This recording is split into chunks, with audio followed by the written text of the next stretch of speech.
Sara Delano Roosevelt is remembered as the adoring mother behind Franklin Roosevelt, the serene Hudson Valley widow whose perfect Victorian marriage produced a president. Here is what that marriage actually was. A 52-year-old widower who had already proposed to another woman, accepting a 26-year-old bride the same age as his son. Her father negotiated the terms like a merger, because it was one. Decades later, Sara used the same playbook on her son, holding his marriage together with money after he betrayed his wife. Then the woman she controlled outlived her and took the story. It started with a rejection. According to a recollection preserved in the Roosevelt family and reported by biographer Jeffrey Ward, James Roosevelt of Hyde Park, a widower for 4 years, gray side whiskers, a Hudson River estate, and a grown son, proposed marriage to Anna Roosevelt called Bamie, the older sister of Theodore Roosevelt. She was roughly half his age. She turned him down. The story comes from family memory rather than any surviving letter, so treat it with appropriate caution. But what happened next is not in dispute. In the spring of 1880, at a dinner given by Mrs. Theodore Roosevelt Sr. at the family's home in Manhattan, James was seated near a tall, dark-haired guest of 26 named Sara Delano. Within a week, he had invited her family up to Springwood, his estate at Hyde Park. During that visit, he asked Sara to arrange the flowers for his table, a small domestic audition, and both of them apparently understood it as one. He was 52. His son from his first marriage, James Roosevelt, known as Rosie, had been born in 1854. So had Sara. Why a striking, wealthy young woman would accept a man old enough to be her father is the question the doting grandmother photographs were designed to keep anyone from asking. The answer starts with her own father. Warren Delano II built one of the great American fortunes of his century in the China trade, and he was blunt about what that trade included. Opium moved through the firm he served, and when the Panic of 1857 wiped him out, he went back to China in his 50s and rebuilt the fortune the same way, shipping opium during the Civil War years. He raised his 11 children at Algonac, a dark, handsome estate above the Hudson at Newburgh, and he ran the family the way he ran his ledgers. When Sara was 8, the whole household sailed to Hong Kong to join him. She spent part of her girlhood inside a trading compound on the far side of the world, absorbing the family's operating principle. That name, discipline, and capital were the real architecture of life, and sentiment was decoration. She also picked up a habit she never dropped. She kept a diary nearly every day for the rest of her life. Remember that. Warren Delano vetted his daughter's suitors like investment proposals, and he rejected the interesting ones. A young architect named Stanford White, later the most famous designer in America, courted Sara and got nowhere with her father, who reportedly dismissed him as the red-headed trial. By 1880, Sara was 26, which in her world meant the window was closing. Then came James Roosevelt, and Warren Delano, a fierce Republican, delivered the line the family repeated for generations. James was the first person who has made me realize that a Democrat can be a gentleman. That was the approval. Look at what each side was actually buying. James had lost his first wife, Rebecca Howland, in 1876, and Springwood needed a mistress, someone to run the house, preside at his table, and ideally give him another child. Sara got escape from her father's roof, the rank of an established river family, and an estate of her own to command, trading one older man's authority for another's on terms she could live with. She brought Delano money with her. Her share of the fortune eventually amounted to roughly $1 million. An enormous sum then. 2 Hudson Valley houses were consolidating assets. The courtship took months, and by all accounts it was courteous, calm, and completely unsurprising to anyone who understood what it was. The wedding, on October 7, 1880, took place at Algonac.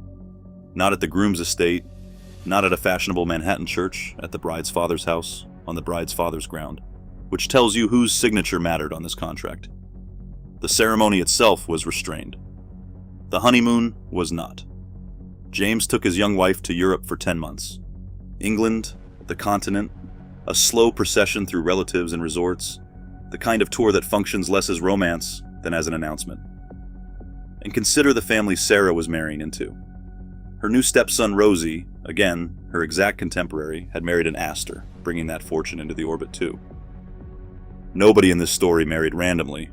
The household Sara entered was less a family than a portfolio, and everyone in it knew their holdings. Springwood itself came with fixed terms. James Roosevelt lived as a country squire on a schedule that predated his new wife and did not adjust for her. His cattle, his ice boats on the frozen Hudson, his duties as vestryman at the local Episcopal church, his deliberate distance from the flashy Vanderbilt's building palaces nearby. Sara moved into a house that had been furnished and run by the first Mrs. Roosevelt, and the surviving record suggests she referred to her husband, in the early years, as Mr. Roosevelt. That detail gets softened in the retellings into period charm. Read it plainly instead. A 26-year-old addressing her husband the way she'd address her father's business partner. What developed between them appears to have been genuine companionship. She admired him. He was attentive and kind, but it operated entirely on his generation's terms. He decided, she managed. The neighbors saw the perfect gentry marriage, and in the sense that mattered to both families, it was performing exactly as specified. Then came January 30th, 1882, and the event that quietly ended the marriage as a marriage. Sara's labor lasted more than a day. The doctor administered chloroform and gave her too much. The baby, over 10 pounds, arrived blue and limp, not breathing, and had to be revived by the doctor's own mouth-to-mouth efforts. Mother and child both nearly died in that bedroom at Springwood, and according to the family record, the doctors advised that Sara should not risk another pregnancy. She was 27 years old. Whatever physical dimension the marriage had, the medical verdict effectively closed it. And Sara did what a Delano does with a concentrated position. She committed everything to it. She nursed Franklin herself for nearly a year, almost unheard of for women of her class, who handed infants to wet nurses. She recorded his weight, his words, his days in the diary. The serene family portraits from these years show a handsome older gentleman, a poised young wife, a golden child. What they actually document is a household reorganizing itself around a single asset, because there would never be another. The reorganization deepened as James's health failed. Around 1890, when Franklin was 8, his father's heart began to give out. And for the next decade, Sara's marriage became a nursing assignment. Seasons at the German spa of Bad Nauheim. Careful management of an invalid's routines. A wife in her 30s running a slow-motion death watch. Her real emotional life ran through the boy. She kept Franklin in dresses and long curls past the age when other mothers relented, schooled him at home with tutors, and held him out of Groton until he was 14, 2 years behind his classmates, who had formed their friendships without him. Her diary entry from the day she left him at the school admits how hard she and James found the parting. Franklin, dropped into a cohort that had no place for him, learned to survive by charm and by concealment, cheerful letters home, difficulties edited out. His mother told exactly what would please her. Historians who study the man's famous opacity, his lifelong habit of agreeing warmly with everyone while committing to no one, generally trace it to this apprenticeship. He learned to manage people by managing Sara. James Roosevelt died on December 8, 1900. His will left Springwood in Sara's control, and the trust that came to 18-year-old Franklin threw off only a modest income, around $5,000 or $6,000 a year. Real money, but not independence. The real fortune sat with his mother, and it would sit there for the next 41 years. Here is the moment to watch. Sara was 46, wealthy, handsome, and free in a way almost no woman of her era ever got to be. She could have remarried, traveled, built any life she wanted. Instead, she rented an apartment in Boston so she could spend winters near Franklin at Harvard, and she was entirely unembarrassed about the reason. The widow did not rebuild her life. She relocated it onto her son, which is why what he did next hit her the way it did. For over a year, Franklin secretly courted his distant cousin Eleanor Roosevelt, the shy, orphaned niece of the sitting president, and told his mother nothing until the engagement was already decided. At Thanksgiving, 1903. His letter to Sara afterward survives, and it concedes the crime in its opening breath. He knew, he wrote, "What pain I must have caused you." Sara's counteroffensive was polite, sustained, and documented in the family correspondence. She extracted a promise that the engagement stay secret for a year. In February 1904, she took Franklin and his college roommate on a Caribbean cruise, transparently hoping distance would do its work. She even explored getting Franklin posted to London with the American ambassador, who declined to cooperate. none of it worked, and on March 17, 1905, the wedding went forward in Manhattan, on a date chosen because Theodore Roosevelt, President of the United States, would be in the city for the St. Patrick's Day parade and could give his niece away. He did, delivering his famous line to the groom, "There's nothing like keeping the name in the family." Then the entire party followed the president into the next room to hear him talk, leaving the bride and groom standing more or less alone at their own reception. Even their wedding belonged to somebody else. It set the tone with brutal accuracy. Having lost the battle over the marriage, Sara annexed it. Her Christmas gift in 1905 was the announcement of a townhouse, which became, by 1908, 2 townhouses at 47 and 49 East 65th Street, built as a single connected structure. Sara commissioned them, Sara paid for them, Sara approved the plans. One side for her, one side for Franklin and Eleanor, with doors connecting the 2 homes at multiple levels, so that the boundary between the households was, by design, a formality. A few weeks after moving in, Franklin found Eleanor in tears at her dressing table. She told him, and she recorded this herself, decades later in her memoir, that she did not like living in a house that was not in any way hers, that reflected nothing she had done or chosen. He told her she would feel differently soon, and left the room, genuinely baffled. He had spent his whole life inside his mother's arrangements. He could not see the walls anymore. Sara paid for the servants, the doctors, the children's schools, and much of daily life. And money delivered on schedule is also control delivered on schedule. Later family recollections, offered years afterward, so weigh them accordingly, have Sara telling her grandchildren that their mother had merely borne them, and that she was their real mother. Whether or not those exact words were spoken, the household arithmetic said the same thing daily. Then, in September 1918, the arrangement met its one true crisis. Franklin, by now Assistant Secretary of the Navy, came home from wartime Europe seriously ill, and Eleanor, unpacking his luggage, found a bundle of letters. They were from Lucy Mercer, her own social secretary. The woman Eleanor had hired in 1914 and welcomed into her house had been carrying on an affair with her husband inside the family's own social world, which made the humiliation total in a way an anonymous mistress never could. Eleanor offered Franklin a divorce. What stopped him is where this story doubles back on itself. According to accounts that surfaced later within the Roosevelt family, there is no contemporary document, and honest historians flag that. Sara delivered an ultimatum. If Franklin abandoned his wife and 5 children, she would cut him off. Not another dollar, and Springwood's future thrown into doubt. Lewis Howe, Franklin's political advisor, supplied the secular version of the same sentence. A divorced man was finished in American politics. And Lucy Mercer, a Catholic, would by family accounts never have married a divorced father of 5 anyway. Every exit was walled. Franklin stayed, promising never to see Lucy again. A promise he eventually broke, since Lucy Mercer was with him at Warm Springs the day he died in 1945. But that lay decades ahead. The marriage that survived 1918 was not the one that entered it. Eleanor later told her biographer Joseph Lash that the bottom dropped out of her world that autumn. What she and Franklin rebuilt was a working partnership, formidable, loyal in its way, and no longer intimate. Notice what Sara's money had now done twice. It had constructed her own marriage in 1880. In 1918, it enforced her son's.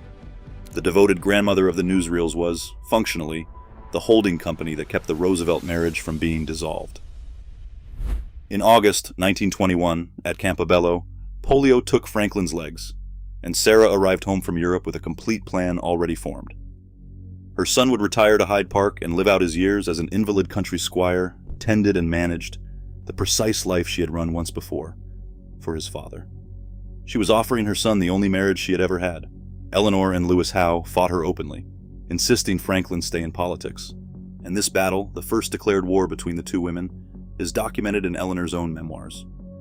Eleanor won it. Sara lost the argument and kept the treasury. Her checks sustained the household through the wilderness years, and when Franklin sank roughly 2/3 of his personal fortune into the polio resort at Warm Springs in 1926, over her objections, her money became more indispensable, not less. One boundary never moved. Springwood was Sara's. Under his father's will, it remained hers for life, which means Franklin Roosevelt never owned his own home until he was 59 years old. In these same years, Eleanor got something she had never had. Franklin built her a cottage at Valkill, 2 miles from the big house. The woman who once wept over living in a house that was not hers finally acquired her own walls, and from inside them she began building a public career, a press following, and a network that owed nothing to her mother-in-law. File that away. By the White House years, Sara had become a national institution, and she worked the role like a professional. In 1933, the inauguration year, she published a memoir, My Boy Franklin, produced with 2 collaborators, in which she insisted she had never been a managing mother and had never tried to shape her son's life, a claim contradicted by roughly everything you've just heard. At Springwood, which served as the summer White House, the seating told the truth the memoir wouldn't. Sara presided at the table across from the President of the United States, with the First Lady placed along the side. When the King and Queen of England came to Hyde Park in 1939, they came, formally, to Sara's house. The doting mother myth wasn't a distortion imposed on her. It was her own manufacture, her book, her hostess's chair, the photographs she granted, and it worked because the country wanted a grandmother, and she supplied one. Sara died at Springwood on September 7, 1941, with Franklin at her side. He had come home when told she was failing. The household story, repeated by staff and family for years, is that minutes after her death, the largest oak on the estate came down, with no storm anywhere. Franklin wore a black armband for a full year, and characteristically said almost nothing. Eleanor said something, privately, that survives in a letter to her daughter Anna. She was appalled at herself, she confessed, because she could not feel any real grief after so many years of close association, and that seemed terrible to her. 36 years in the connected houses had left exactly that much warmth. And then came the part Sara never planned for. She had controlled the marriage, the money, the houses, and the myth, but Eleanor controlled the future, because Eleanor outlived her by 21 years, and Eleanor published. This Is My Story had already appeared in 1937. This I Remember followed in 1949, and in its pages the national grandmother became, permanently, the domineering mother-in-law, the woman about whom Eleanor wrote that Franklin's children were more my mother-in-law's children than they were mine. That is the Sara Roosevelt history kept. Every biography, every film, every retelling runs through Eleanor's account, written by the shy bride who once cried at a dressing table in a house that wasn't hers. Meanwhile, Sara's own version, the diaries she kept nearly every day from girlhood, 7 decades of them, sits in the Franklin D. Roosevelt Library at Hyde Park, archived, preserved, and mostly unread. Look at the famous image one more time. The silver-haired matriarch beside her son, the president, the devoted mother of the perfect American family. Now you know what it was, the final product of a merger signed at Algonac in 1880, between a rejected widower of 52 and a second-choice bride whose father approved the terms, sustained across 2 generations by money deployed as a leash, including the money that forced a betrayed wife and an unfaithful husband to stay married for the sake of a career that hadn't happened yet. Sara built all of it and documented all of it, 1 diary page at a time for 70 years. She still lost the story to the daughter-in-law she outbid, outspent, and overruled, who simply waited, and then wrote the marriage America believes in to this day.